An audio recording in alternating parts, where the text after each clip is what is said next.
ప్రజల స్పందన విపరీతంగా ఉందండి. తప్పకుండా మళ్ళీ 170 సీట్లు కొడుతుంది తప్పకుండా అండి.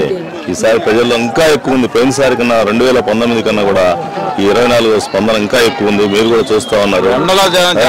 జనం ఎంత అభిమానంతో ఇంత ఎండలు వడగాళ్ళు వస్తున్నా కూడా లెక్క చేయకుండా జనాలు చూడండి ఎంత హ్యాపీగా వస్తా ఉన్నారంటే ఆయన చేపట్టిన సంక్షేమ పథకాలే ఆయన గెలిపిస్తాయండి. జగన్ ఒకటే అంటున్నాడు, నేను మంచి చేసి ఉంటే నాకు ఓట్లే అంటున్నాడు అంత ధైర్యంగా.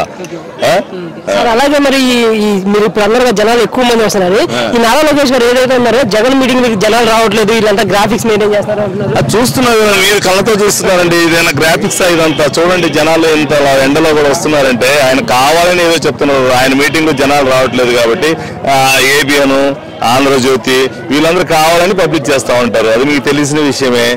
అది అలాగే సార్ ఈ పవన్ కళ్యాణ్ గారు ఏదైతే ఉందో జగన్ గారిని తొక్కేస్తా, ఈసారి పాతాలని తొక్కేస్తా, జగన్ 4 పిల్లవంటూ అండి. ఆయన సీట్ ఆయన గెలవమనండి.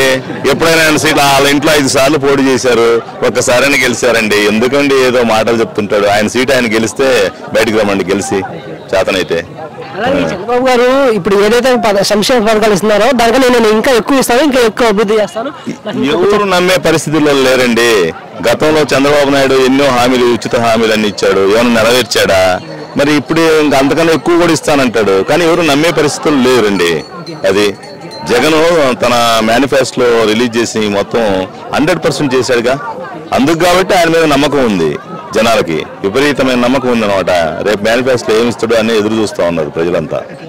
అలాగే చూస్తే ఇప్పుడు ఈ మధ్య ఈ వైఎస్ షర్మిల గారు ఏదైతే ఉన్నారో కడపలో నేను ఎంపీగా పోటీ చేస్తున్నాను, జగన్ ఓటు వద్దు అని చెప్తూ ఎవరు ఎన్ని చెప్పినా సింహం సింగిల్ గానే వస్తుందండి. ఎవరు ఎంతమంది పోటీ చేసినా కూడా డోంట్ కేర్, అంతే. అలాగే మరి అయితే గెలవబోతున్నారా? ఇటువైపు చూస్తే జగన్ గారు ఒక్కడే ఉన్నారు కదా, అటువైపు ఎన్డీఏ కూడా అన్ని పార్టీలు కలిసి వస్తున్నాయి. ఎంతమంది కలిసి వచ్చినా కూడా సింహం ఒక్కటే వస్తుందండి. దాని గురించి ఇబ్బందే లేదు. తప్పకుండా గెలుస్తాడు, అంతే. దాని గురించి సమస్య లేదు.